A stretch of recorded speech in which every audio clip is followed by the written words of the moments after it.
I know you guys are so excited for growth and development. It's just the best.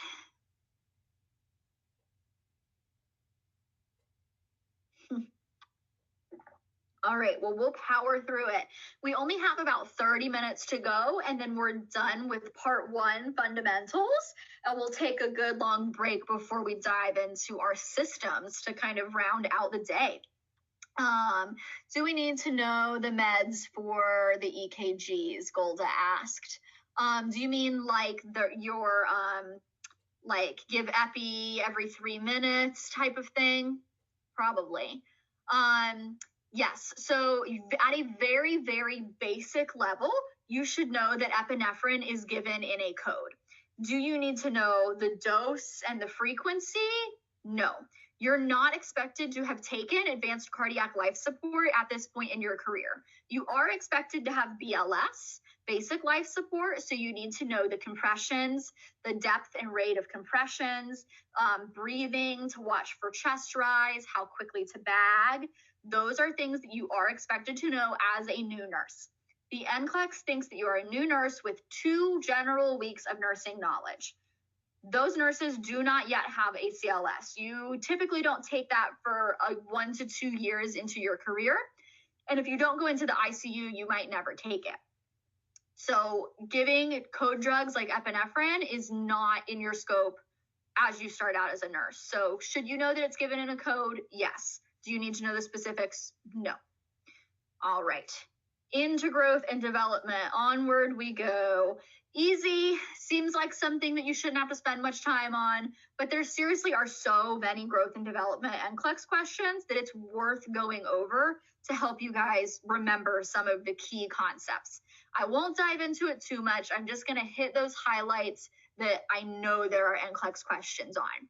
2 theories of development that they ask all the time: Erikson's stages of psychosocial and Piaget's stages of cognitive development.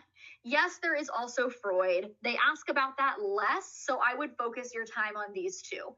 Having a general idea of Freud isn't going to hurt you, but definitely put your focus on these guys. Erikson especially is asked all the time. They want to know that you know the general stages, what ages they're for, and what happens in those stages. So we're going to break down each age group, talk about it quickly, and talk about some of the highlights that I see questions asked about all the time. So first we're doing infants. So for Erikson, infant stage is trust versus mistrust. That's his stage of psychosocial development, and it goes from birth to 18 years. So that focuses on mom as a caregiver, their needs being met. They have to learn to trust others, like those who care for their basic needs. So it's focused on forming that relationship with their mother and father. He says that small babies view the world as threatening because they're depending on others for their survival. So how they're treated by their caregivers develops that sense of trust and mistrust. So if a caregiver is sensitive, they respond to the baby's need, they change their diapers promptly, that baby will develop trust. On the other hand, if the caregiver is totally unresponsive, they let them, cry all day in a dirty diaper, those infants will develop mistrust and they'll be stuck in that stage. The whole premise is you have to develop one of those stages of psychosocial development to move on to the next, or you get stuck in the current stage if you're not able to achieve that. So then for Piaget, he's focused on the cognitive development.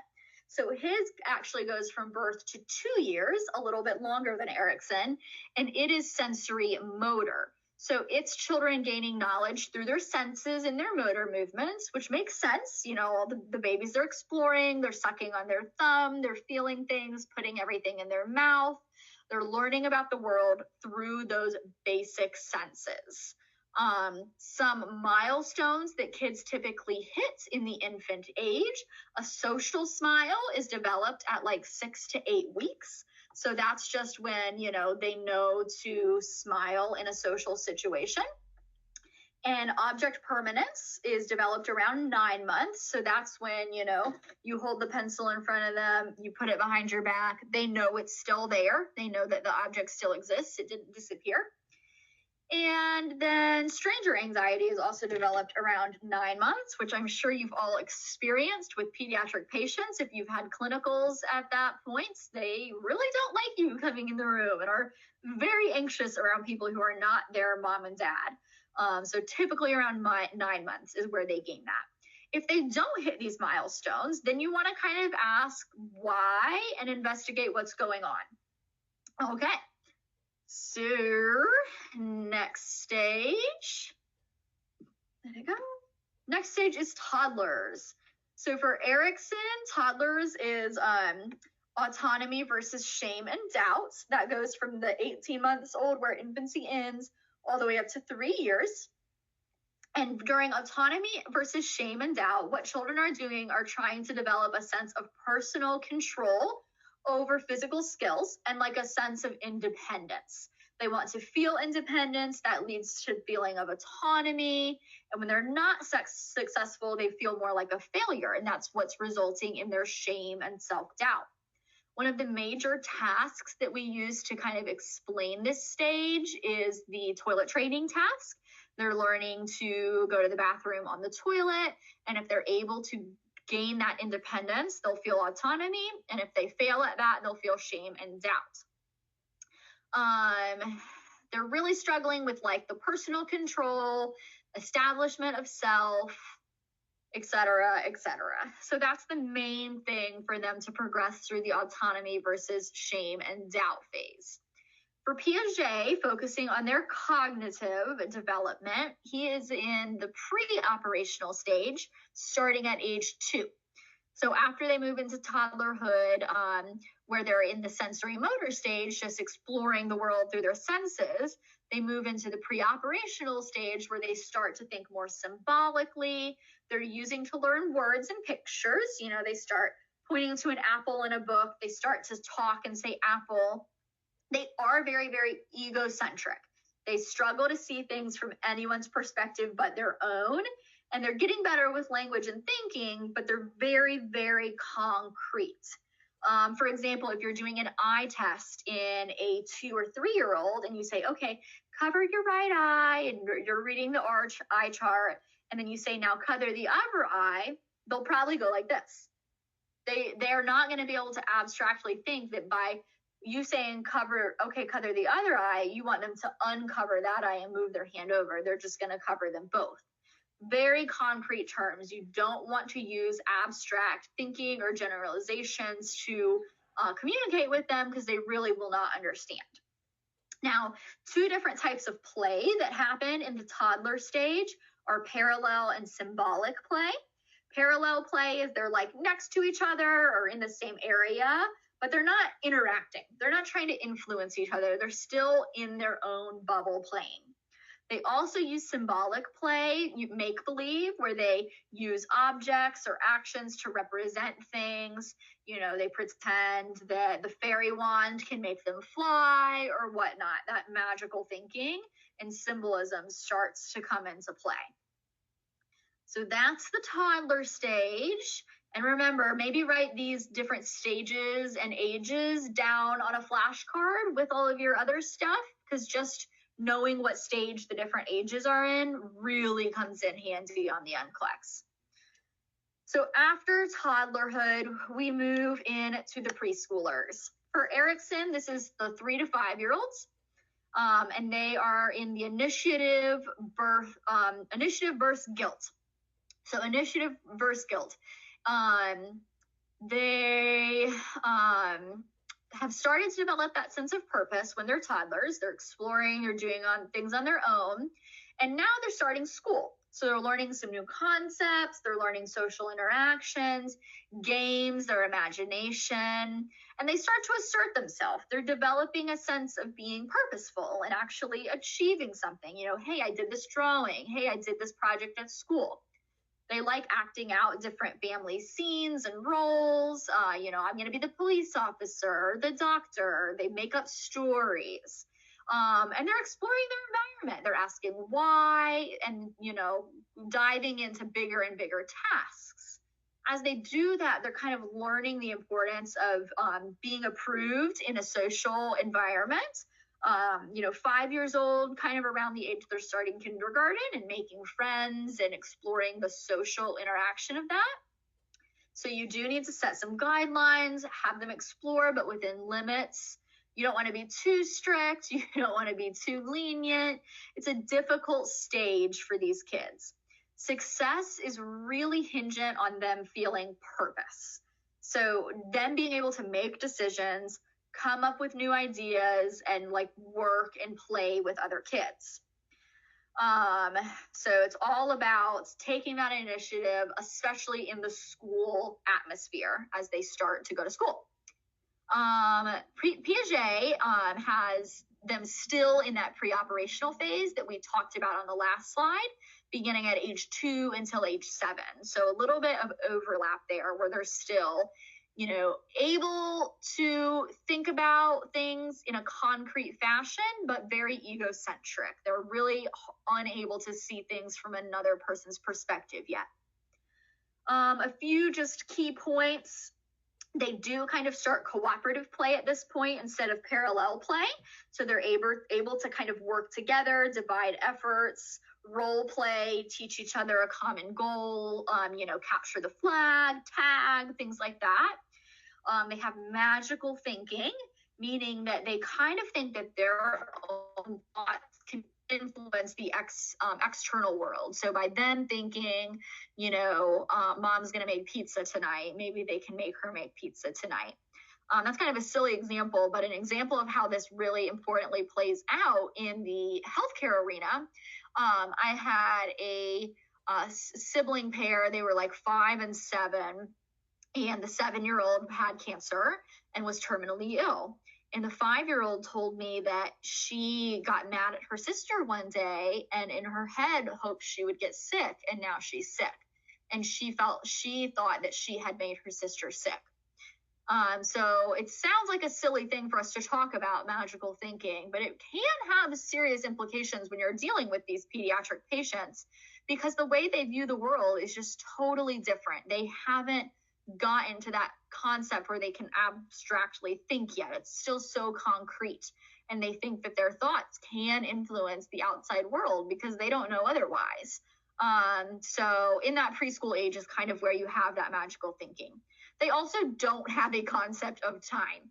Not one bit. You can say, all right, we have to wrap up in 5 minutes. 5 minutes go by and you tell them it's time to wrap up, and they have no concept of that. So that becomes important as an inpatient nurse when you're saying okay, we're going to take your medicine in 5 minutes. That really means nothing to a preschooler. So you can educate them about the concept of time. You can show them on a clock or say, okay, we're going to count to 10 and then I'm going to get your medicine ready, to give them some guidelines. But just basic going off of 5 minutes, 10 minutes isn't going to get you very far in that preschooler age group. All right, so now we're moving on up, the preschoolers growing up, going off to school. So at school age, Erickson puts them in the industry versus inferiority stage. And this goes all through their school up until teenage, so 5 to 13 years. So industry versus inferiority. It's how kids are developing as they become more competitive. They want to do all the things that their peers do. They're learning tons at this age, how to read, write, do math, play sports. Teachers are really playing a big role. Peers are really playing a big role. They're expanding their social network and getting to know, so-and-so is really good at this and I'm not really good at that. They're comparing themselves to validate themselves and make themselves feel confident. So they'll develop industry if they feel proud and confident of what they can do. But if they don't measure up, they'll develop that inferiority and be stuck in this stage. For Piaget's stages of cognitive thinking, we now move on to concrete operational at age 7. Remember, up until 7, they were in pre-operational, very egocentric, concrete. Now at 7 to 11, we're moving up to concrete operational. They're starting to think more logically about the concrete events in their life. They understand a few more things. Conservation.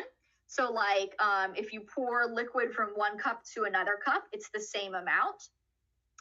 They're more logical, they're more organized, but they're still very concrete. They're not able to extrapolate abstract situations, but they can use just basic logic and reasoning to form like a general principle.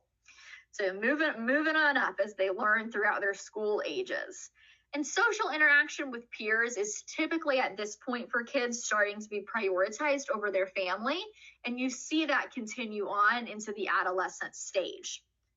So adolescence, getting out of our kid range now, almost done with Piaget.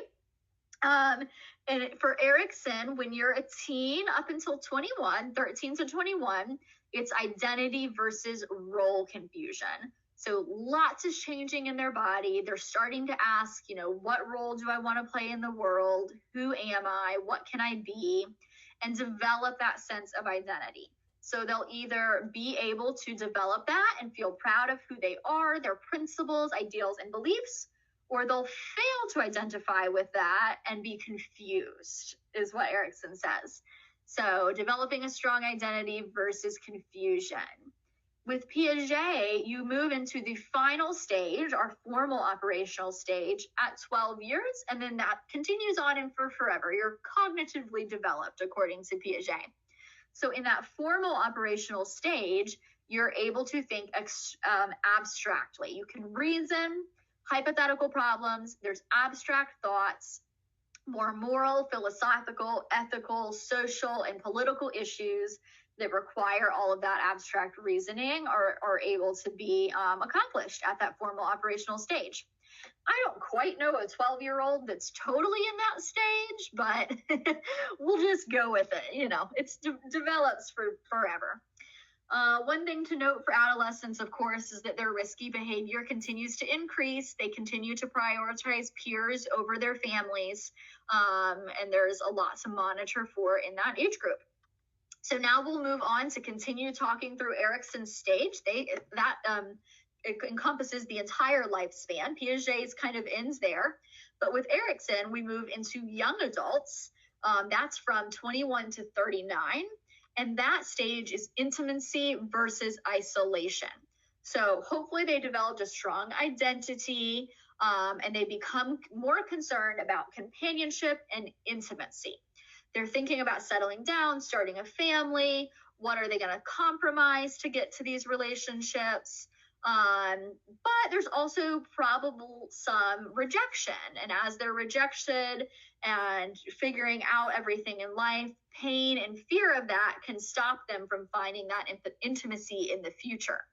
So hopefully they're able to develop that virtue, and by resolving the crisis of love, they'll be able to be intimate and be fulfilled physically, emotionally, and feel that love in return is what they need to achieve this stage. Otherwise, they can kind of regress into isolation. Then we move on to middle adulthood, 40 to 65, which is what he describes as generavity versus stagnation. So this is where the primary concern is leaving a legacy. They want to be productive, make contributions to society, maybe like volunteering, mentoring kids, climbing up the ladder at work. Major milestones that happen in middle adulthood is children leaving home, maybe their career path changes, finding that new purpose in life. And failure to resolve this crisis and feel that you're contributing to a legacy can lead to stagnation. Lastly, we have older adulthood, where you find us from 65 plus. Integrity versus despair is Erikson's stage. This is typically people who are retired, and their task is to find a sense of fulfillment, knowing they've done whatever it is they've done to be significant and make contributions to the society. And when they look back, they can kind of feel that sense of integrity. If they're not able to accomplish that task, they will experience despair. So those are Erickson's stages. As silly as it is, and as much as everybody hates learning them, I really would recommend putting those down on a flashcard, just with the ages, the stage. You know, it makes sense what they mean when you think about it, but you do need to know who's in what stage, because they will ask questions about it. Okay, do we have any growth and development questions before we move on? Just about 15 minutes to speed through isolation, restraints, the basics, and then we are on a break before we start part 2.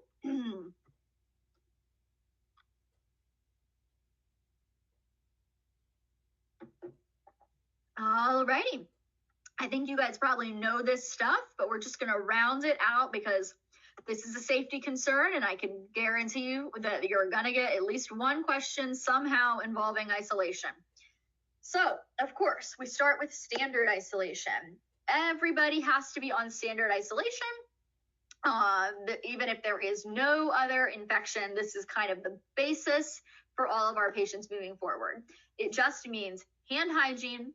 If you expect you're going to be exposed to bodily fluids, like you're putting in a chest tube, you need to put on your PPE. Always disinfect patient equipment and follow safe injection practices. So that means you use one needle and one syringe one time is what that means. So this applies to absolutely every patient that you ever have ever. And then from there, we move up depending on the disease that people have.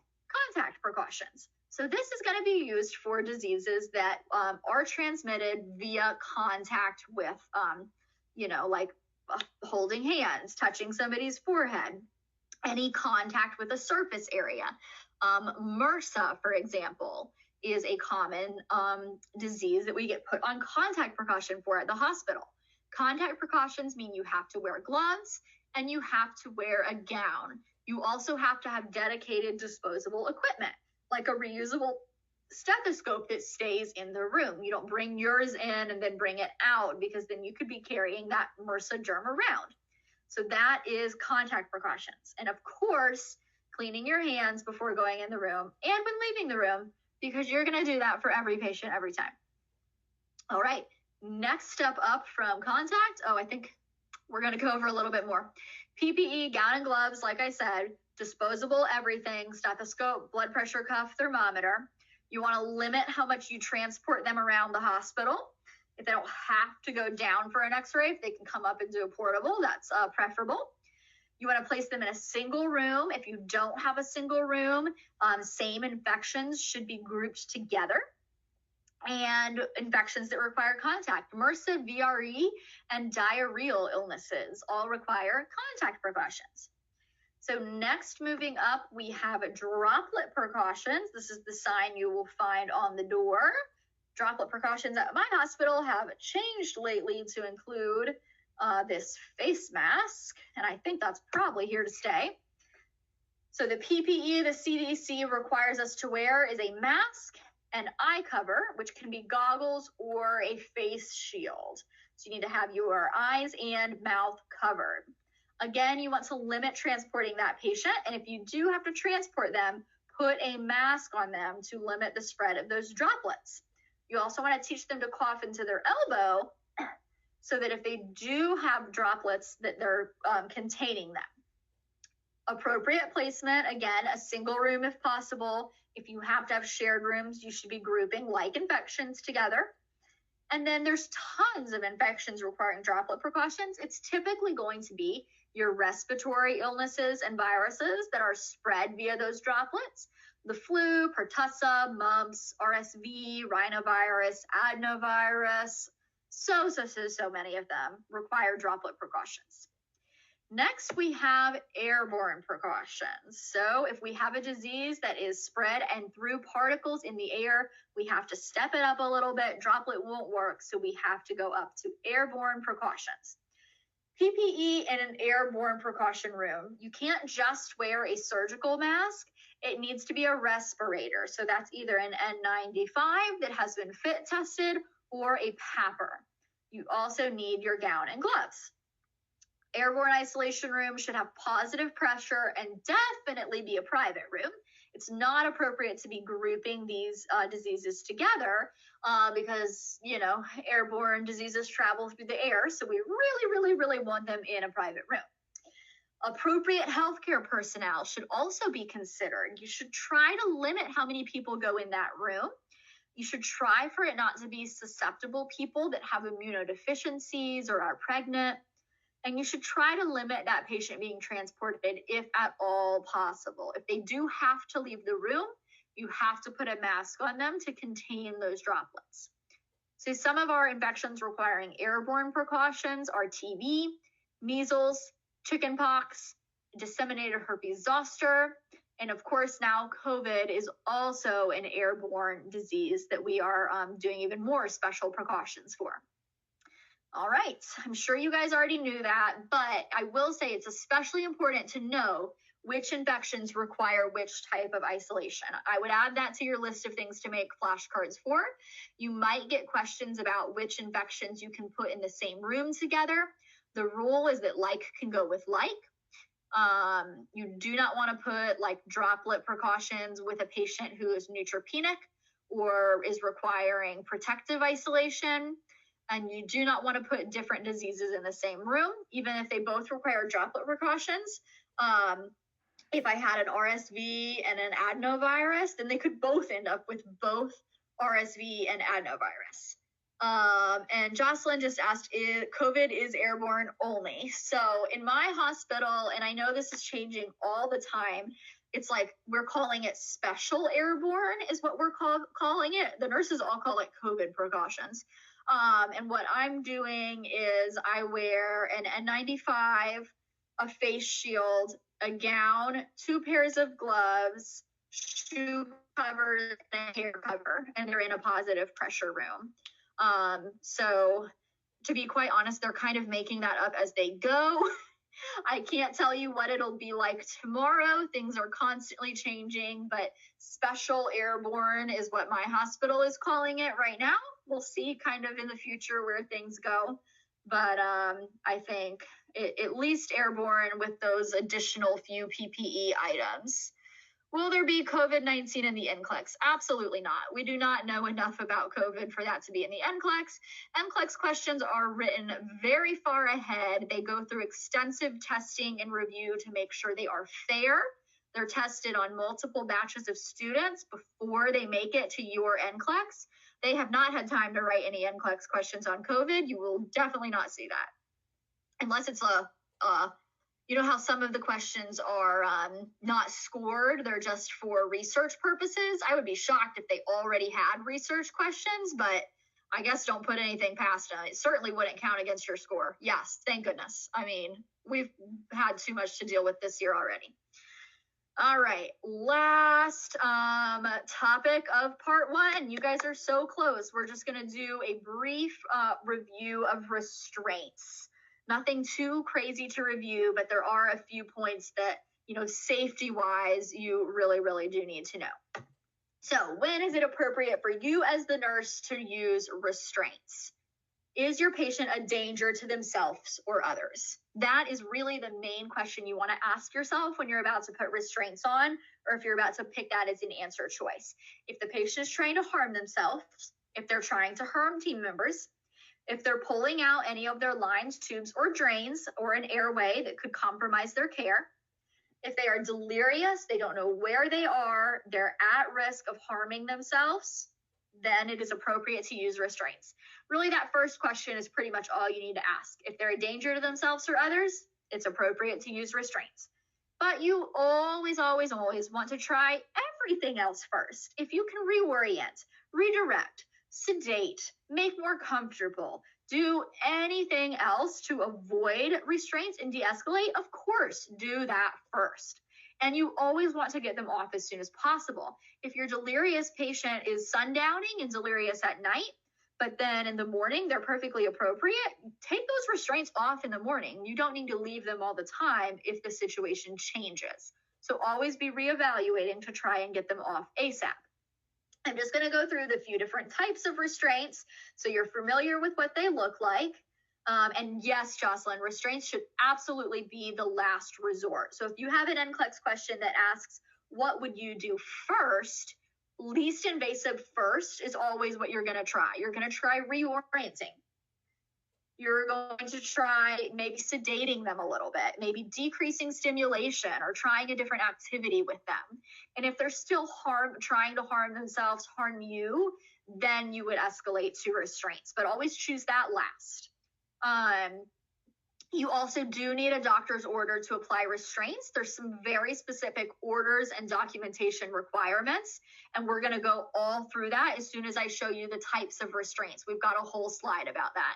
Yes, it is not a nursing decision to put on restraints. You have to get a doctor's order, and there's some very specific things about that order. So the one we see most often is here on the left, soft wrist restraint. Those can be used wrist or ankle or all four. You can have 4-point restraints. Mitts right here. These are one of my favorites for somebody who is maybe confused and at risk for like pulling out their IV, but they're not trying to hurt anyone, because it just goes over their fingers like a boxing mitt. And it takes away their ability to like pull at their lines and tubes. If they're actually trying to hurt you, like hit you or escape, these mitts are going to do nothing. But if it's just a confused sweet grandma who doesn't know why she has an IV in and is at danger of pulling it out, these mitts can really, really help, and they're much less invasive.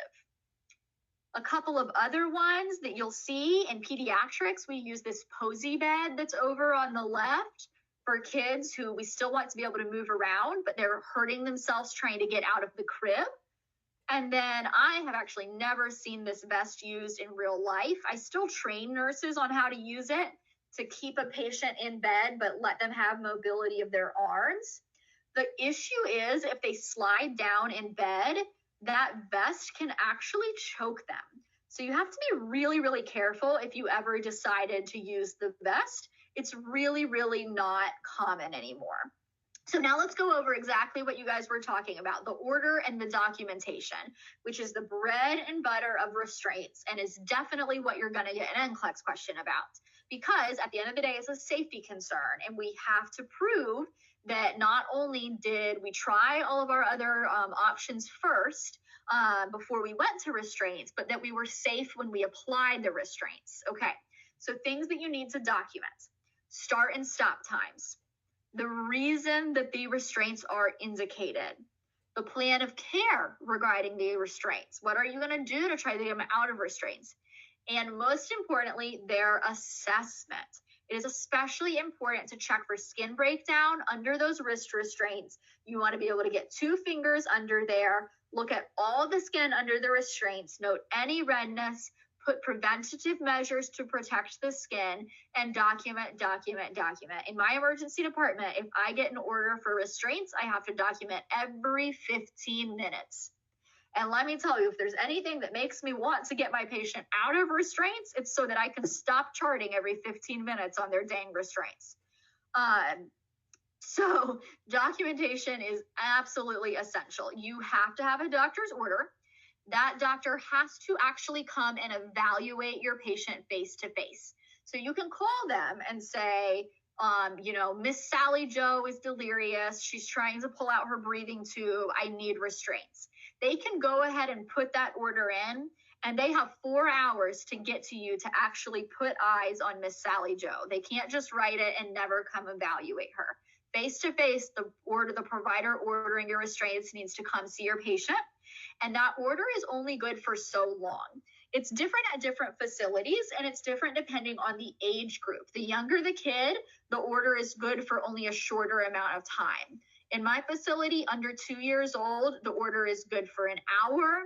Under, I want to say 5, it's good for 2 hours. Greater than that, it's good for 4 hours. In some facility, adults can have a restraint order lasting up to 24 hours. I've never seen longer than that. They expire quickly because the physician has to come reevaluate the patient and see what else we can do to de-escalate and get them out of restraints. So yes, gotta have a doctor's order, gotta document, gotta check skin breakdown. And Jennifer asked what state I practice in. I practice in North Carolina, but I have a compact license that is good across like 30, 40 some states. So most of those policies regarding restraints and such are going to be more like facility by facility, but hopefully similar, because we all should be going off of evidence-based practice. So hopefully there's some continuity there. All right, any restraint questions? I have one last NCLEX question in this section, and then we're going to take a break. So let's see, which is the following represents an appropriate time to put restraints on your patients? Select all that apply. Ooh, Golda asked a good question. Golda, I'll answer that as soon as we do this NCLEX questions.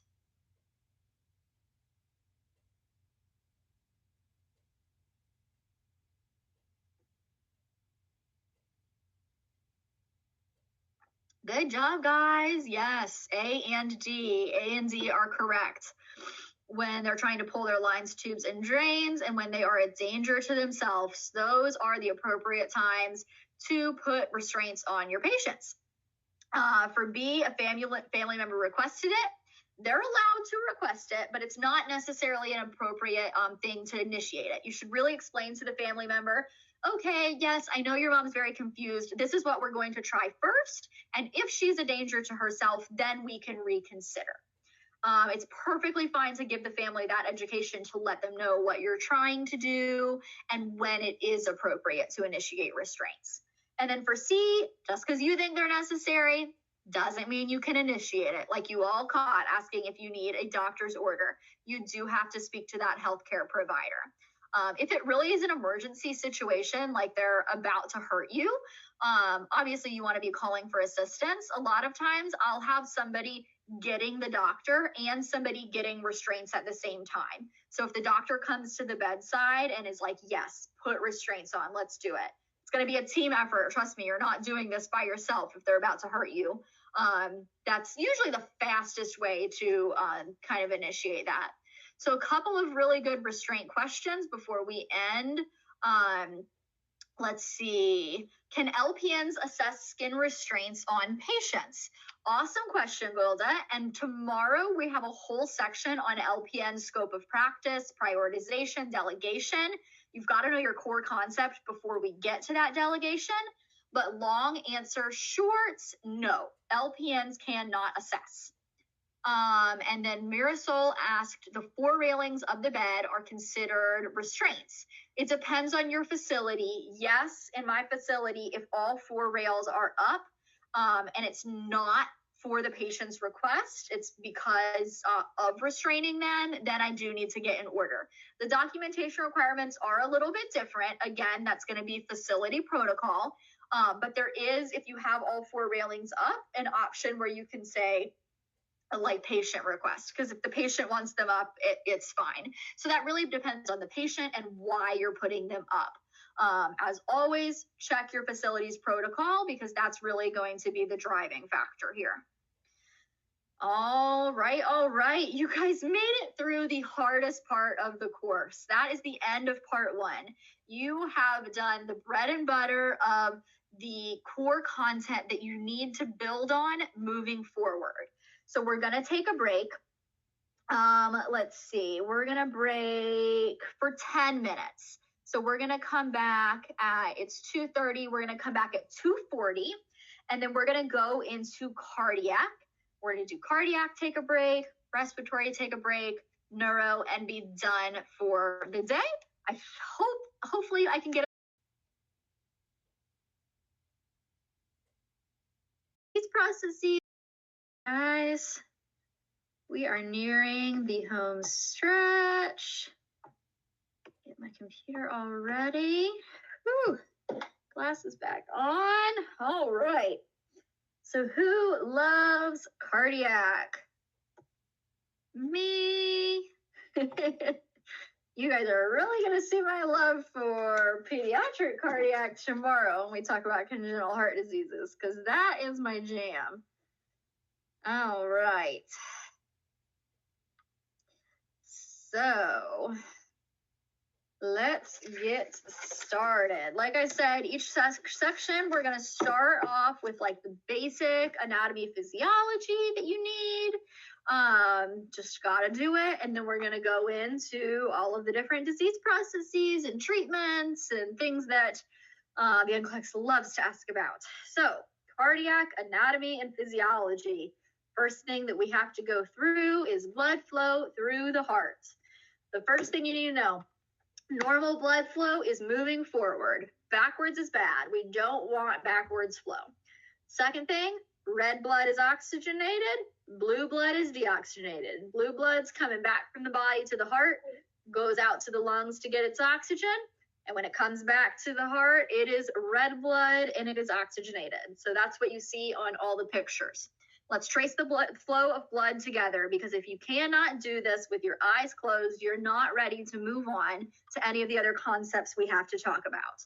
So I'm going to talk you through it, and then you need to talk through it, and then you need to teach it to a friend and be able to say this forward and backwards. All right, here we go.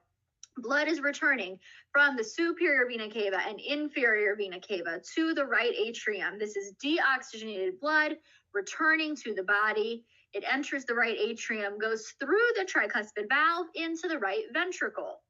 The right ventricle ejects blood across the pulmonic valve through the pulmonary artery to the lung. Now in the lung, we give away our CO2, we get our oxygen, our blood is now oxygenated and returns to the heart via the pulmonary veins into the left atrium, through the mitral valve, into the left ventricle. The strong left ventricle ejects blood through the aortic valve, into the aortic, and out to the body, where the body gets all the oxygen and nutrients it needs, extracts the oxygen, gives it its carbon dioxide, and blood then is deoxygenated and goes back to the heart. Awesome. Say it 10 times fast. I'm so serious. If you can't trace the blood flow through the heart, you're going to have a really hard time figuring out all this different stuff we're about to talk about. So I encourage you to return to this slide, do whatever it is that you need to do to learn this physiology. The next thing we're going to talk about are some different hemodynamic terms and parameters that really help make a lot more sense of the different heart diseases we're going to talk about. Hopefully you've heard these before, so we'll just go through their definitions. Number one, preload is the amount of blood returning to the right side of the heart. All of that deoxygenated blood that returned to the heart from the IVC and the SVC into the right atrium. That is the preload. The afterload is just the opposite. That's the pressure against which the left ventricle has to pump to eject blood, essentially your blood pressure. Compliance is a little harder to measure. That's just how easily the heart muscle expands when it's filled with blood. So if it's real stretchy, it's easy to fill with blood, versus if it's tight, sclerotic, scarred, and it's not easy to stretch, that's poor compliance. Contractility, that is the strength of contraction of the heart muscle. How hard can that muscle squeeze to eject blood out and get blood to the body? Stroke volume is the volume of blood pumped out by the ventricles with every single contraction. So you've got that heart rate, contracting, it's got good tractility, it's squeezing that blood out. How much blood is squeezed out in one contraction? That's your stroke volume.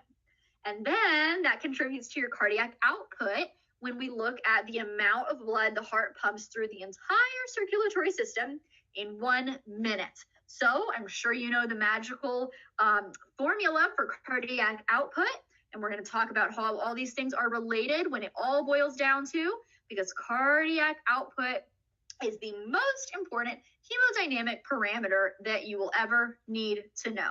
It really is a compilation of all these different factors. Poor cardiac output leads to disease. Good cardiac output heals disease. So we need good cardiac output. And that magical formula that I'm sure has been drilled into your head, cardiac output equals stroke volume times heart rate. And that makes total sense, right? If cardiac output is the amount of blood the heart pumps through the circulatory system in 1 minute, and stroke volume is the amount of blood ejected by each contraction, and heart rate is the number of times the heart beats in a minute, Well, then if you multiply how much blood is ejected in one contraction by the number of contractions in a minute, you get the cardiac output. So it makes total sense. But why is that cardiac output so stinking important? Because of tissue perfusion. How much blood is getting out to the tissues is end organ function. If we don't have good oxygenation of our tissues die. Our cells die. They can't do what they need to do. If there's not delivery of those oxygen and nutrients to each and every cell of the body, we do not function as human beings. So poor cardiac output leads to a whole host of complications. A decreased level of consciousness because we're not getting enough oxygen up to the brain. Chest pain, weak pulses, angina, because there's not enough blood flow through the heart. The heart needs blood itself. That's in the form of blood coming through the coronary arteries. You don't get enough there, ischemia, angina, weak pulses. What about the lungs? They need perfusion via the pulmonary arteries, right? Not enough blood to the lungs, you're going to be short of breath. Crackles, rale, edema, all those horrible breath sounds. What about the skin, the largest organ in the body? It needs perfusion, and it's easy to tell if the skin isn't perfused, right? Cool, clammy, mottled, delay cap refill, all of those things, poor cardiac output. What about the kidneys? They need a huge amount of blood flow. Renal blood flow goes down, decreased urine output, urinary retention, all of those bad things. So let's go back to hemodynamic parameters and talk about how all of these different things are making up that cardiac output now that you know how vitally important it is to our body. Well, our preload is the amount of blood coming back to the right side of our heart. More preload, more blood coming back, more stretch, more contraction. That's called Frank-Starling's law. You don't need to remember that for the NCLEX, but what I need you to remember is increased preload, increased cardiac output. Now, what about afterload? Does an increased afterload decrease or increase your cardiac output? It's the pressure against which the left ventricle has to pump to eject your blood. So if you've got increasing afterload, increasing blood pressure, the heart is working really hard to pump that blood against that afterload, the cardiac output goes down. That's right, guys. So increasing afterload, decreasing cardiac output. That's the relationship you need to remember. Those two are pretty easy. What about compliance? If the compliance increases, does that increase cardiac output? To a degree, if the heart muscle can easily expand and fill with blood and then eject all of that blood, it will increase their stroke volume and increase their cardiac output. But what if our compliance goes too far? We get too compliant and too stretchy. Think about like an old hairband, right? So if this gets stretched out and stretched out and stretched out, it's not going to return to its normal shape very easily. It's going to be harder and harder for it to snap back. So compliance is a good thing to a degree. Too much compliance, we're too stretched out, we have an old saggy heart muscle, it's going to be hard for it to contract and get back to its normal shape and eject that blood. Contractility, again, too much of a good thing is a bad thing. We want strong contractions to force blood out of the heart.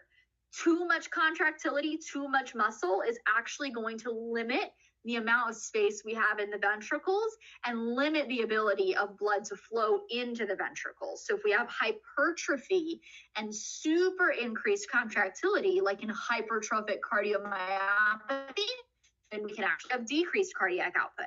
So you see, this can get very complicated, but they are all related to each other. The big ones that for your NCLEX success you need to know are increased preload, increased cardiac output, increased afterload, decreased cardiac output. Those are very, very important. So all boils down to why cardiac output is so important. And let's look at some other causes of either increased or decreased cardiac output. We already talked about some when we went through our hemodynamic parameters. So now you should kind of get the gist of this. There's a whole lot more things that decrease your cardiac output than increase it, of course. But things that decrease it, bradycardia, since of course cardiac output is stroke volume times heart rate goes down, cardiac output goes down. Arrhythmias, if we're in SVT and we're not allowing our atria to really fill with blood, or AFib and our atria are just quivering and not filling with blood, that's going to dramatically decrease your cardiac output.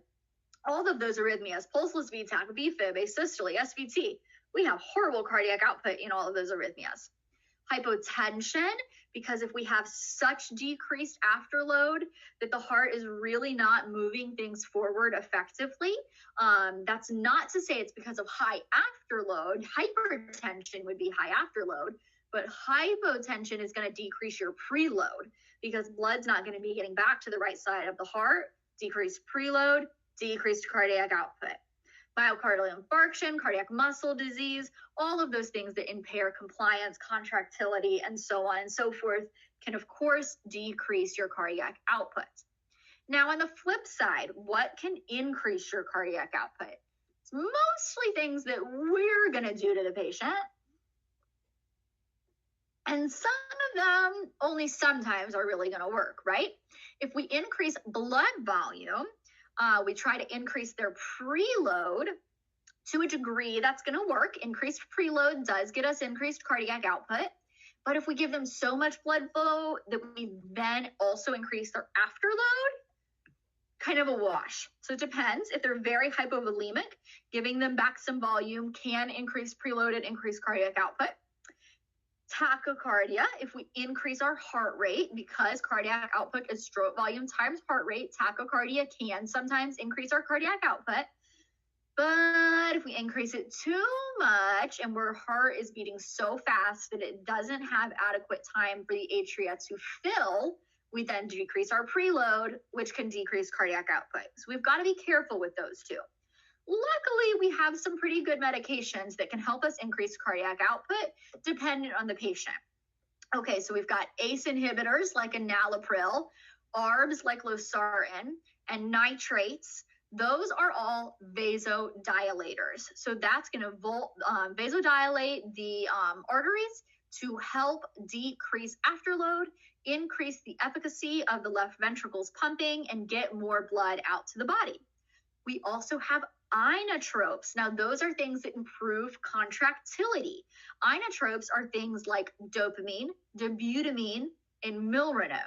All of those help the heart squeeze a little harder to move a little bit of blood forward.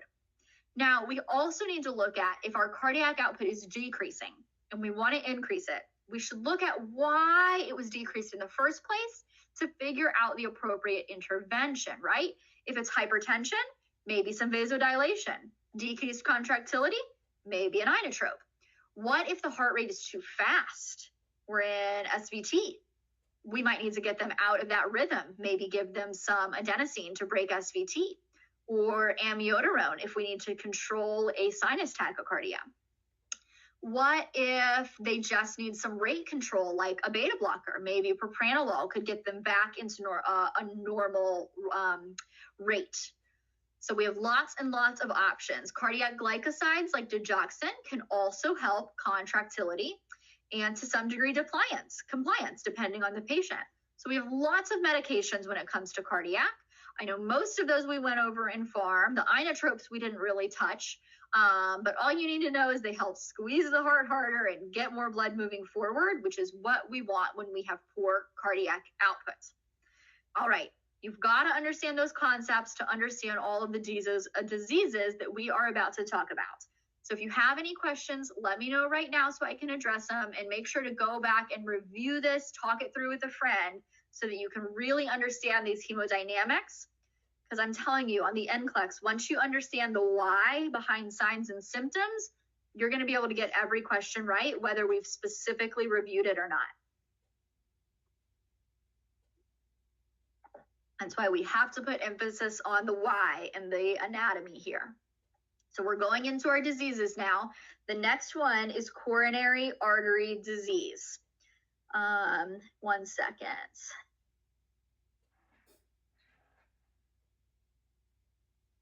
Okay. Coronary artery disease is the first thing that we are going to talk about.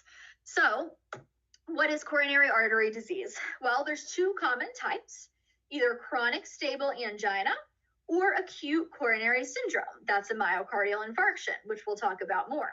First, we're going to talk about the chronic stable angina. That's caused by narrowing of coronary arteries and plaque building up. So you can see that right here in this picture. Artery narrowing, plaque building up. That causes insufficient blood flow to the heart. Remember, those coronary arteries are the arteries on the myocardium actually perfusing the heart itself. So when there's insufficient blood flow, decreased blood flow to the heart muscle, that leads to decreased oxygen, ischemia, and that ischemia causes chest pain. The chest pain is known as angina. So what treatment can we give patients who live in this state of chronic stable angina? And now I think it's important to say what we mean by chronic and stable is that this is a recurring experience for these patients. It happens regularly, but it's stable in the sense that their blood pressure doesn't tank, they maintain their perfusion, and they experience relief with the treatment that we are providing them. If they don't experience relief with the treatment that we're about to talk about, then we're unstable. So the treatment is nitroglycerin.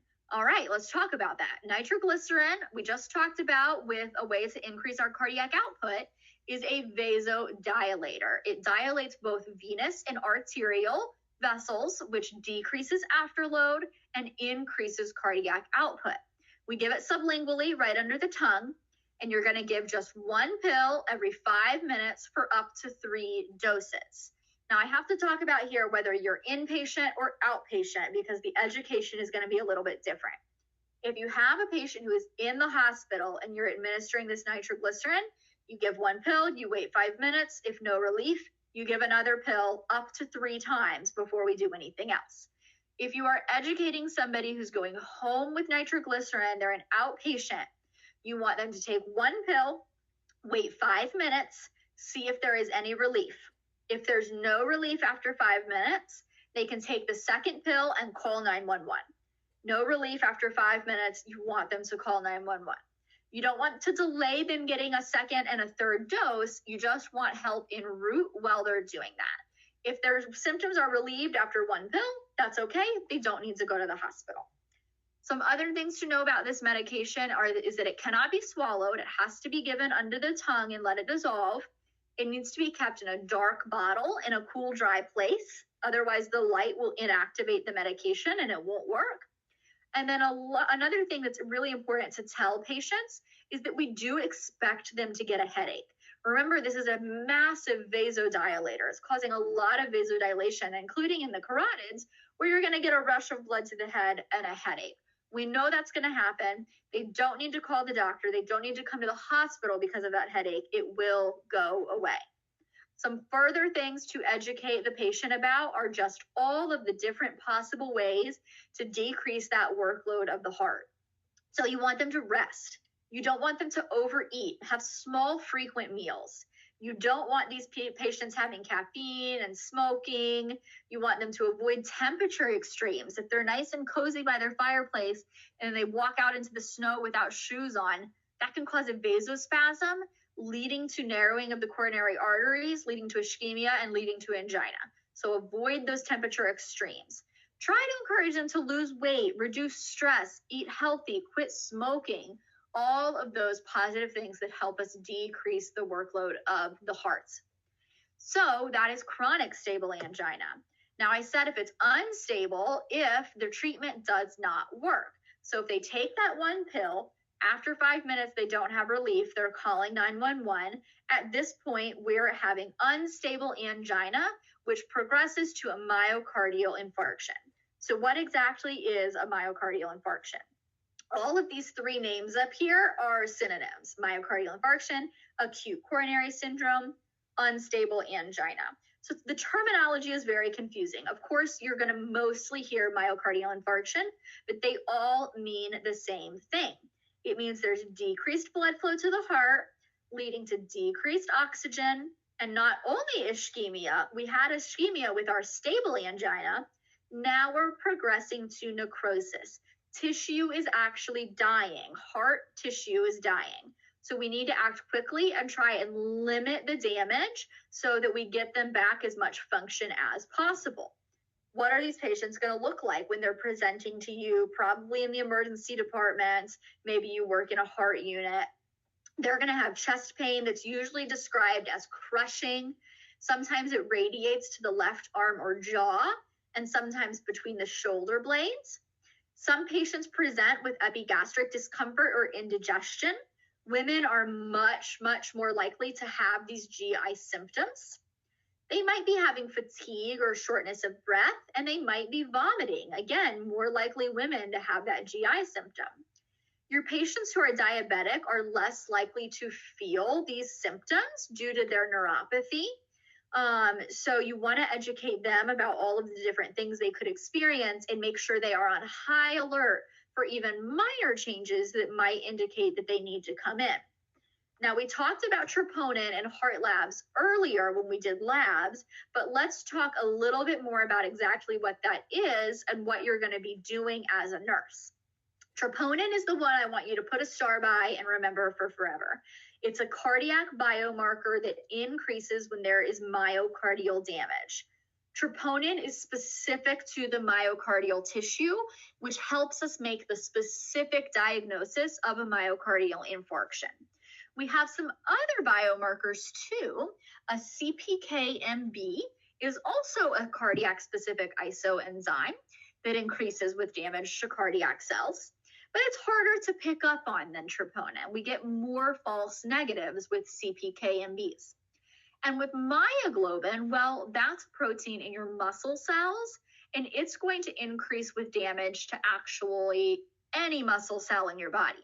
So if you have, a damage to your calf muscle and some breakdown there, your myoglobin could be increased, not just your heart muscle. So if we get a negative myoglobin result, that can be useful for helping rule out an MI completely, but positive results aren't specific to the heart, whereas troponin is. Troponin is specific to the cardiac cells. You're often going to do serial troponin, so you'll get a baseline, a 1 hour, and a 3 hour to watch the trend and see when they spike. And that will help you determine if the patient is in fact experiencing a MI. So what do we do for these MIs? How are we going to treat them? The goal is to get them to the cath lab within about 90 minutes of them showing up to the door for what we call a percutaneous coronary intervention. You see that in this photo over here where the interventional radiologist or cardiologist, interventional cardiologist, whatever they call themselves, has snaked a balloon or stent. Usually they've entered in the femoral groin, the femoral artery through the groin. They've snaked this up to the blocked artery, and then they deploy this balloon, extend it, place a stent so that blood flow is restored. That's really important to help limit the damage to the heart tissue and get them as much function back as possibly can, because that's going to limit long-term side effects. So door to cath lab in 90 minutes if you recognize an MI, especially if there is ST elevation, meaning it's a STEMI, an ST elevation myocardial infarction.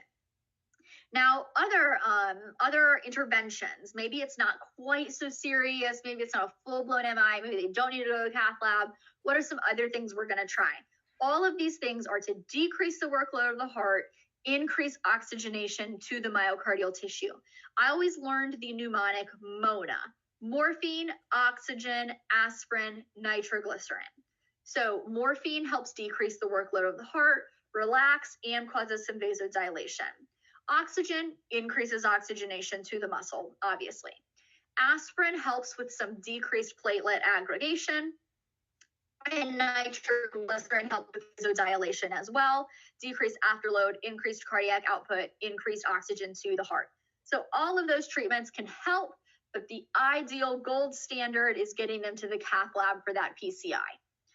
All right, so then we have some education to talk about, because we have to educate these patients post-MI or they're going to come back with another one. Quit smoking, gradually increase their activity. We actually want them to be doing more aerobic things like walking, swimming. We want to avoid isometric activities like holding a plank or weightlifting so that we don't put too much stress on that muscle.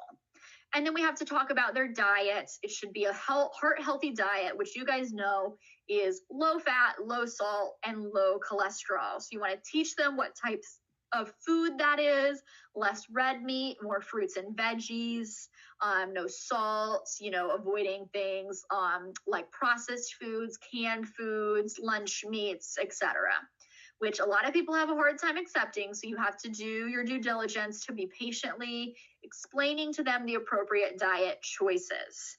All right, MIs are super important. So we're pausing to do an NCLEX question. Here you guys go.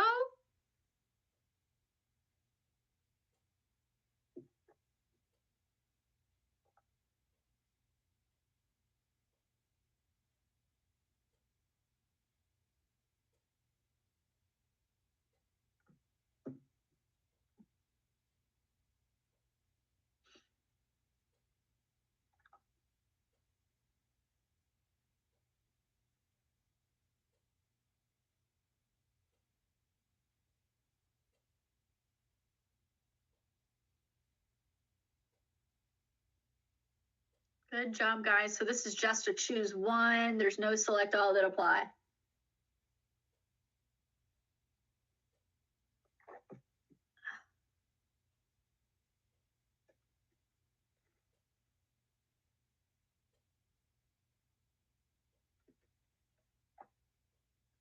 All righty. Let's keep on rolling. The correct answer here was A, increase oxygenation to the heart and reduce the heart's workload. Obviously, if the client is showing signs and symptoms of the myocardial infarction, the priority is going to be increasing that oxygen delivery to the heart. So B, that was incorrect. Confirming the diagnosis, of course, we're going to do that, but the client is already exhibiting signs of reduced myocardial oxygenation, that chest pain. So we need to prioritize getting oxygen to them. They're running those troponin labs. That takes a little bit. You're not going to withhold oxygen while you wait for the troponin to result. For C, that was also incorrect. It is our responsibility to help with their anxiety. We want to work on that. But oxygenation trumps anxiety. That's the same rationale for why D was incorrect. Oxygenation trumps pain. Pain never killed anybody, so that's not your priority. You are going to hopefully give morphine to help with some decreasing workload of the heart, and that will also help with pain and anxiety, so triple threat there. But when you think about simply what your nursing priority is, absolutely oxygenation. All right, we're going into our next diagnosis, heart failure. So what exactly is heart failure? Quite simply, I always like to call it pump failure, because it is just the inability of the heart muscle to pump enough blood forward to meet the body's needs for blood and oxygen. It's often a complication of other diseases, and the number one cause is actually hypertension.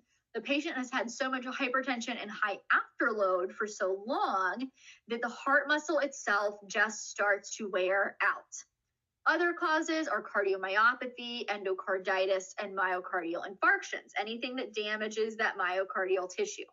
And we have two types. We have left-sided heart failure and right-sided heart failure, depending on which side of the pump isn't able to move that blood forward. So first, let's look at left-sided heart failure. You do need to be able to distinguish between the signs and symptoms for the two of these for your NCLEX questions. So left side of the heart can't move the blood forward to the body. And this is really important for remembering the flow of blood through the heart that we talked about in the very first slide. The left side moves the blood forward to the body. And if it can't do that because it's becoming so weak, where is the blood backing up? The lungs. So left lungs. We see symptoms, pulmonary symptoms with left-sided heart failure, since that left side is failing and it's backing up in the lungs. So what do we see? Pulmonary congestion. That's, edema. There's lots of backed up blood flow in the lungs, making them sound wet. Crackles, cough. It's hard to breathe because there's so much fluid building up in the lungs. Dyspnea, blood-tinged sputum. They might have that third heart sound, S3, because they're fluid overloaded. Orthopnea, when they lay down at night, they can't lay back because they have so much fluid. They have to prop themselves up on 3 or 4 pillows. All of their pulmonary pressures are going to be high. They might start to be cyanotic because their blood isn't moving forward to the body and bringing the oxygen that the body needs. All of those things are signs of left-sided heart failure. So remember, left lungs. On right-sided heart failure, we're going to think right body, because the right side moves the blood forward to the lungs, and when it's not doing that efficiently, blood is backing up in the body. So right body, we start to see a whole lot of fluid build up in the body. We have JVD, dependent edema, hepato and splenomegaly, that really enlarged liver and spleen. Sometimes you can palpate that liver. You really should not be able to palpate the liver. Ascites, that buildup of fluid in the abdomen, tons of weight gain due to that excess fluid. They're very tired and they're really not hungry. They have a lot of anorexia and GI distress because of all that ascites sitting around in their belly. I mean, who would want to eat when you're carrying around that much fluid and feeling that miserable? You can have a combination of right and left-sided heart failure. The most common cause of right-sided heart failure is left-sided heart failure. Patients have hypertension, their left side fails, blood backs up in the lungs, right side of the heart stops being able to move blood forward to the lungs, and then it backs up in the body. So it's really a chain reaction. And what do we do for these patients? Well, decrease the workload of the heart. That's the name of the game when it comes to these cardiac disorders.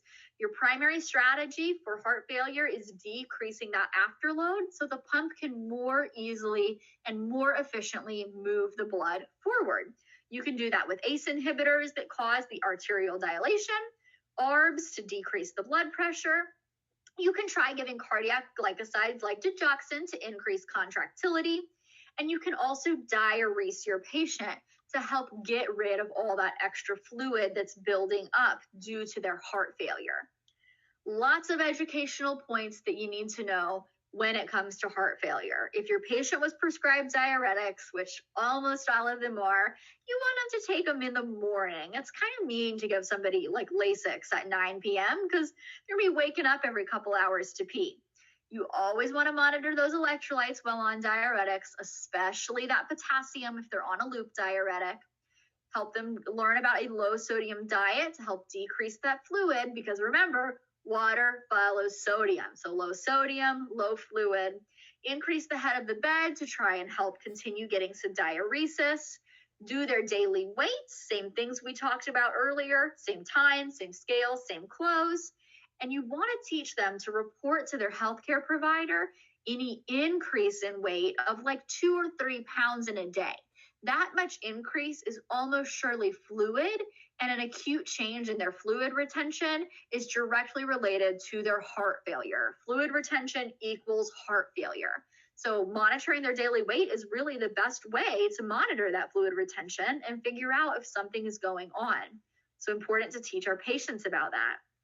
All right, we said hypertension was the #1 cause of left-sided heart failure. So let's talk more about hypertension. Very common in our society. We have to know a good deal about it for the NCLEX.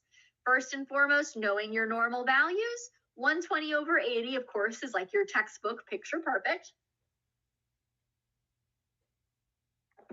120 to 129 is considered elevated, but not a diagnosis of hypertension. We hit that diagnosis when we're at 130/80, and then we are considered at a hypertensive crisis when we are greater than 180/120. That hypertensive crisis is necessary to do something very, very quickly to reduce that blood pressure. Okay, so causes of hypertension and risk factors for hypertension. Some of these are what we consider modifiable, meaning we can change them, we have some influence, and some of them are non-modifiable. It's just what we were born with, and we might be more at risk for it no matter what we do. So your family's history of hypertension. People of the African American race are more prone to hypertension, unfortunately.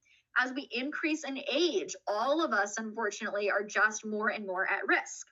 Obesity is considered modifiable because we can try to help patients lose weight. High density lipid proteins. If we have a high amount of those, remember those are the good cholesterol, that is a negative risk factor for hypertension. CAD, coronary artery disease, is a risk factor for hypertension. Stress, smoking, high salt intake, and caffeine are the ones I want you to focus on when you think about modifiable risk factors. Those are things that as a nurse, we can help teach patients to avoid or change or in some way, shape, and form alter to decrease their risk for hypertension if they're not hypertensive, and help their hypertension be managed if they already are. So stress, smoking, and eating lots of salt all really do contribute to hypertension. And our patients can be asymptomatic until our hypertension gets really, really, really severe. Once we get into that crisis mode where we're like 180 over 120, then we can start to see some crazy changes. Vision changes, they're dizzy, they have horrible recurring headaches, nosebleeds, shortness of breath, chest pain, angina, because there is so much pressure in all of those vessels. Their vessels actually rupture in their nose. They have those nosebleeds. Their head is just throbbing from the pressure. And at that point, we're really in a crisis situation where we need to acutely manage their hypertension.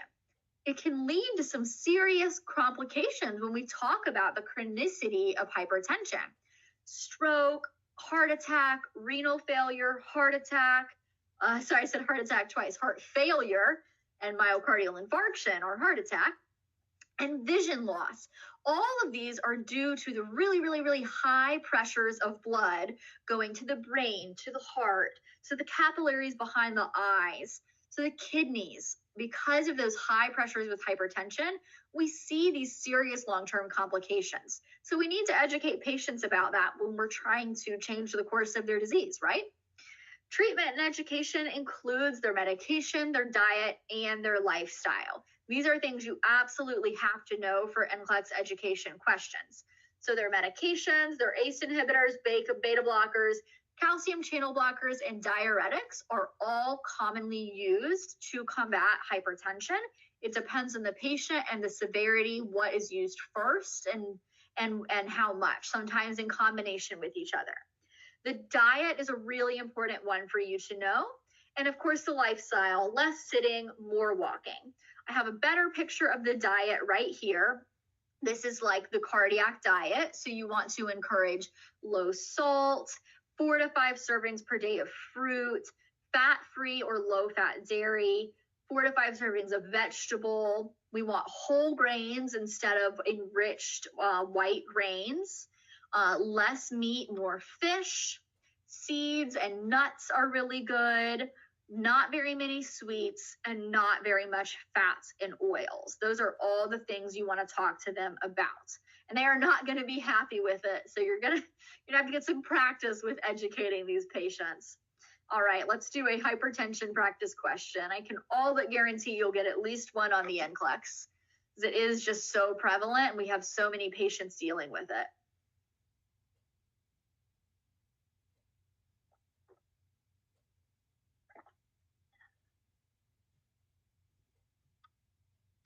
So this wasn't something we specifically talked about. You'll have to use some therapeutic communication. And then we'll talk about these herbal substances, because this does seem to pop up on the NCLEX a lot now. Kind of what our job as a nurse is when we're talking to these patients. And when you have this question that says, what is the most appropriate response? You just can only pick one answer.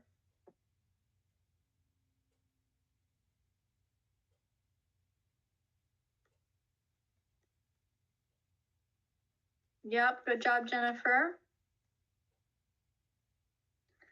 Yeah, you guys are getting this one. Awesome. If you're good on these therapeutic communication questions, you are going to get a lot more of your NCLEX questions right. You definitely should do some practice with these types of questions.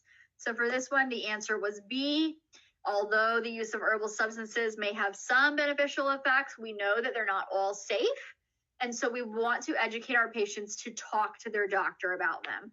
There can be some pharmacological effects, interactions with the medications they're on. They can have unintentional side effects. You never want to pick an answer that just outright shuts your patient down, like tell the client they are unsafe and should never be used. In general, I like to say if a question says never or always, that answer choice is probably wrong, because very rarely are we a never or always. We would just want to encourage her to talk with her physician. Teaching her to monitor her blood pressure every 15 minutes, that's super excessive. No one's going to do that. And although it is true that if she takes herbal substances, we are going to have to monitor her blood pressure closely, that's really not doing anything to address the need of the client. And furthermore, we cannot give her counseling on those herbal substances. She needs to talk with her physician. So B was the most therapeutic response. All right. We're in the home stretch for cardiac before you guys get a break. The next subject that we're talking about is one of my favorites and very important for the NCLEX, shock. So what is shock? We're going to go through the physiology and the different types and treatments that you need to know.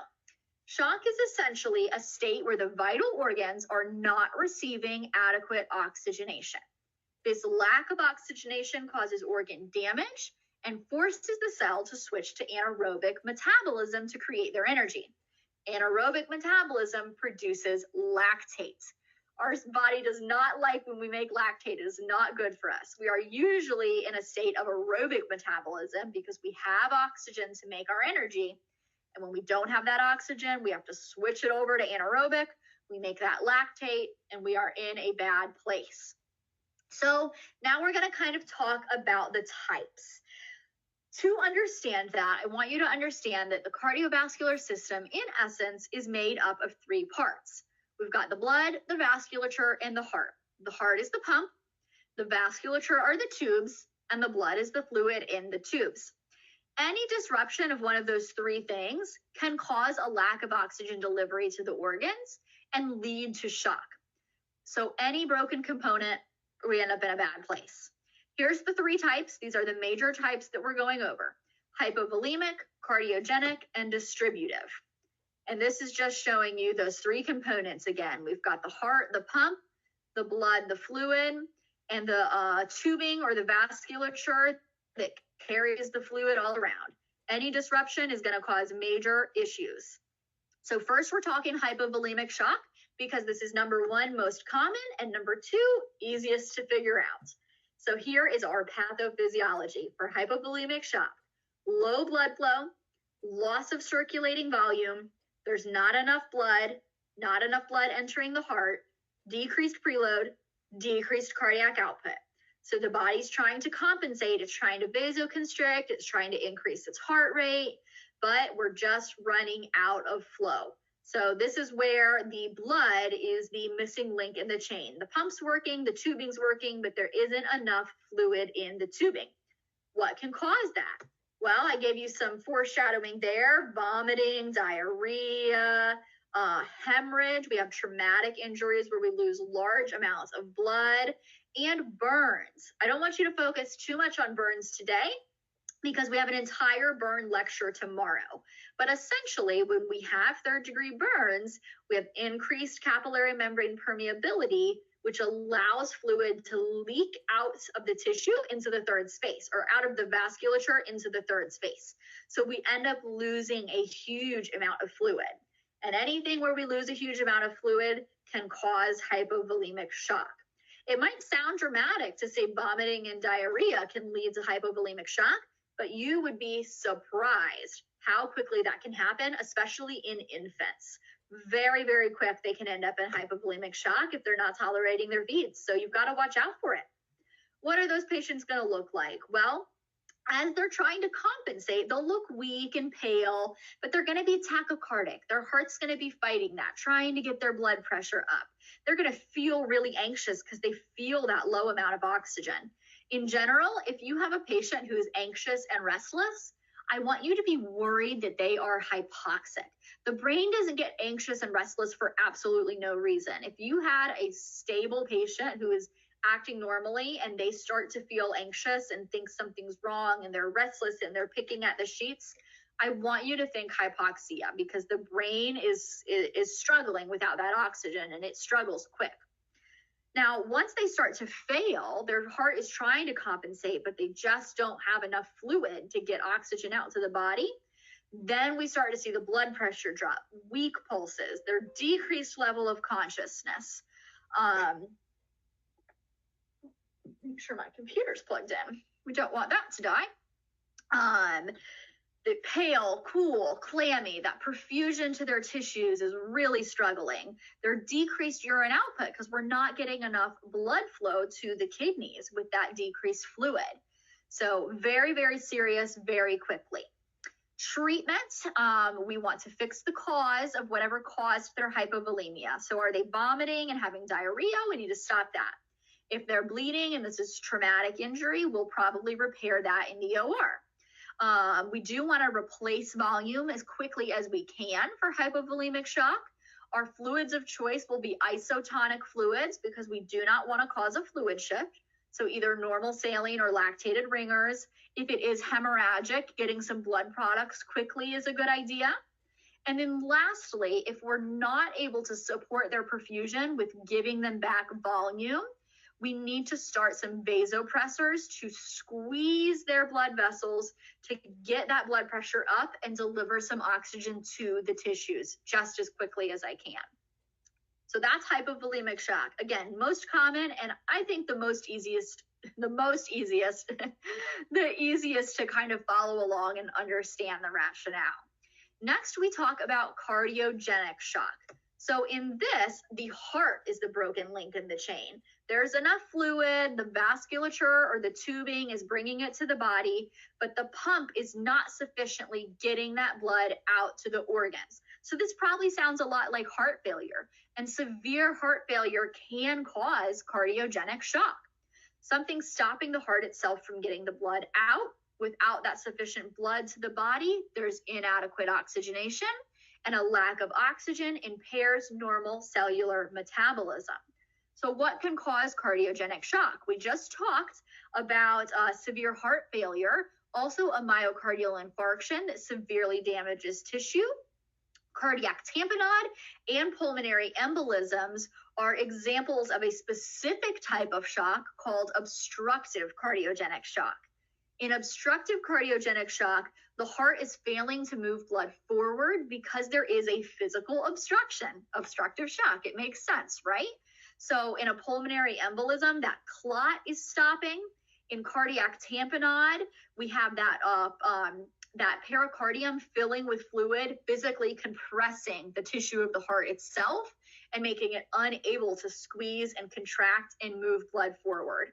So for all of those reasons, whether it's obstructive or non-obstructive, in cardiogenic shock, we just can't move that blood forward to the tissues where it needs to go. So what we see is quite similar. There's decreased perfusion, hypotension, weak pulses. They are cool and pale and clammy. Their skin isn't getting enough oxygen. Their decreased urine output because their kidneys aren't getting enough oxygen. Their decreasing level of consciousness because their brain isn't getting enough oxygen. But they also have volume overload because that heart can't move the blood forward, so it's backing up in the body. So we see a lot of those same signs and symptoms that we saw with right-sided heart failure. JVD, crackles, shortness of breath, muffled heart sounds. S3, they might have that gallop because of all the extra fluid, right? So tons and tons of fluid building up in the body, but we can't move it forward through the heart to get the oxygen where it needs to go. So what do we need to do treatment-wise? All of these are serious medical emergencies, and it depends on the cause. If it's caused by a myocardial infarction, we need to get them to the cath lab for that PCI. If we can't do it in the cath lab, open heart surgery and a bypass will be necessary. If it's due to a PE that's obstructing the heart, well, then we probably need thrombolytics to bust up that clot. If it's due to cardiac tamponade, we need to do what's called a pericardiocentesis. Take that needle to needle decompress, pull the fluid out from that tamponade, and allow the heart muscle to expand and contract and refill with blood, sending oxygen to the body. Other things we can do to support are improve contractility by giving dopamine and dobutamine, decreasing the afterload with vasodilators, diuretics, and then we have some other very intense ICU level options over here, an intra-aortic balloon pump, an LVAD, or even transplant. I'm not talking about the ins and outs of those today. You do not need to know that for the NCLEX. The things I want you to remember are why cardiogenic shock happens, what the causes are, and I want you to remember these bullets over here. MI, we want to get to the cath lab for a PCI. PE, thrombolytics. Tamponade, pericardiocentesis. Those are your buzzwords you need to know for cardiogenic shock. And that brings us to our very last type of shock before we break, okay? Distributive shock. Now, I think this is the most interesting of the three, and we do see it pretty commonly. In this, the vasculature or the tubing that's carrying the blood to the body is what's causing the break in the chain. Something caused an immune or an autonomic response that altered vascular tone. We have a massive amount of peripheral vasodilation happening. So when our tubes or our arteries or veins should be this big, all of a sudden they're this big. And there's the same amount of fluid in there. So our blood pressure has dropped dramatically. With all that vasodilation, the blood pressure is no longer adequate to actually get the blood to the vital organs. So without that sufficient blood, there's inadequate oxygenation, and that lack of oxygen impairs the normal cellular metabolism. We switch to anaerobic metabolism, we produce lactate, and we are in full-on distributive shock. We've got a few different causes of distributive shock here, and I think this is probably where people get confused, because you hear anaphylactic shock, neurogenic shock, septic shock. All of these are different types of distributive shock. There are different reasons that vascular tone is altered and there's so much vasodilation. In anaphylactic, it's because of an allergic reaction. In neurogenic, it's because of a spinal cord injury that has altered vascular tone. And in septic shock, it's because of systemic infection that has caused the release of inflammatory cytokines. Those cytokines cause massive inflammation and vasodilation. We've lost our tone, we've lost our blood pressure, we're no longer getting oxygen to the tissues, and we are in a state of shock. So all of these are just different ways that we end up in distributive shock. Distributive shock is shock where we're not able to distribute the fluid out to the tissues like it needs to be. Assessment is going to be similar, but there are very specific findings depending on the type of distributive shock, right? In general, we've got the decreased oxygen, the hypotension due to that vasodilation, the tachycardia and tachypnea as we try to compensate. Distributive shock, though, is what we call warm shock because we've got fluid, we've got a full tank. We're super vasodilated, so we're getting all of this into the surface, but it's not going to the core where it needs to go to those organs. So these patients have warm, flushed skin, whereas cardiogenic shock and hypovolemic shock, we had cool, clammy, pale skin because we weren't getting that fluid out to the tissues.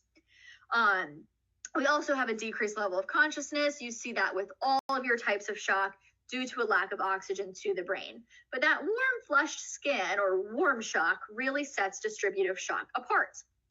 So specific to our different types or our different subsets of distributive shock, with anaphylactic, of course, you've got the hives, the rash, the swelling, the wheezing. With neurogenic, you've got spinal cord injury, then priapism can be a very specific sign of that spinal cord injury. And with septic shock, they become hyperthermic. I once had a patient whose core temperature was 42 degrees Celsius by the time he made his way to our ICU in fulminant septic shock. And you have a positive blood culture, a positive infection.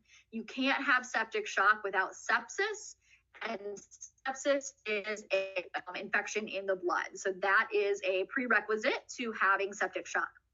And treatment-wise is also going to depend on what type of distributive shock or why we are in distributive shock. For an anaphylactic reaction, as you guys know, pretty straightforward. You give epi, you use the EpiPen, corticosteroids like we talked about to decrease that inflammation, and bronchodilators to open up the airway.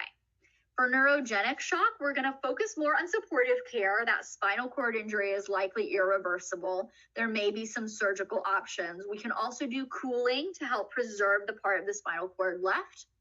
And then for septic shock, we need to treat that sepsis with IV antibiotics and IV fluid. We're going to aggressively fluid resuscitate these patients. Our vasculature is so dilated that we need so much more fluid to get in there to raise the blood pressure. And a lot of them do also need inotropic support, super important in that warm shock, because we're really, really going to have a hard time getting that blood pressure back with just fluids when we're so vasodilated. All right, I know that was rapid fire for shock. I love shock. It's very interesting to me. If I went too quick for you, please review this lecture after we have finished. Go through it again and again so that you can understand the why behind those signs and symptoms, and you'll get every shock question right. I guarantee it. Let's break for 5. I've got 3:40 just about. So let's come back at 3:45 for respiratory. I'm going to step away to refill my water. You guys refresh, do some jumping jacks to wake up. We are in the home stretch. 2 hours to go, my friends. Respiratory and neuro. You've only got 85 slides less for the day, and then we are done. So 3:45, we're going to come back, and we're going to hit it hard with respiratory for about an hour. So I will be back after a quick water break. Feel free to let me know of any questions in the meantime, and I'll pop back to answer them, okay?